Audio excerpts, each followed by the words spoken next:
ഈ സ്ഥാപനത്തെ സംബന്ധിച്ചിടത്തോളം FDGTയുടെ ഫസ്റ്റ് ഇയറിലെ 6 സിലബസും സെക്കൻഡ് ഇയറിലെ 7 സിലബസും കൃത്യമായി 2 വർഷവും എല്ലാ എക്യുപ്മെൻറ്റ്സോടുകൂടി സാങ്കേതിക വിദ്യയിൽ നിന്ന് നൂതനമായ എല്ലാ കാര്യങ്ങളോടുകൂടി പരിശീലിപ്പിക്കുന്നതിൻ്റെ ആദ്യ ഘട്ടമെന്ന നിലയിലാണ് തയ്യൽ മേഖലയിലേക്ക് ആദ്യം കടന്നു വന്ന ചവിട്ടി കറക്കുന്ന തയ്യൽ മെഷീനിൽ നിന്ന് തുടങ്ങി അതിൻ്റെ പ്രാക്ടിക്കൽ അതിൻ്റെ തൊട്ടടുത്ത് അംബ്രല മെഷീനിൽ പോയി അവിടുന്ന് അത് ഇൻഡസ്ട്രിയൽ മെഷീനായ പവർ മെഷീനിൽ പോയി ആ നിലയിൽ അവരെ പൂർണ്ണ തോതിൽ പാറ്റേൺ മേക്കിങ്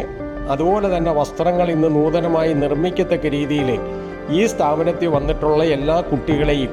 പരിശീലിപ്പിക്കാൻ കഴിഞ്ഞു എന്നുള്ള ഒരു ചാരിതാർത്ഥ്യമുണ്ട്. ഇതിൻ്റെ ആദ്യ ഘട്ടം മുതൽ തന്നെ ഇതിൻ്റെ ഓരോ ട്രയൽ റൂമുകളിലും കമ്പ്യൂട്ടറിൻ്റെ ആയിരുന്നാലും പ്രാക്ടിക്കലിൻ്റെ ആയിരുന്നാലും പാക്ക് ആൻഡ് മേക്കിങ്ങിനായിരുന്നാലും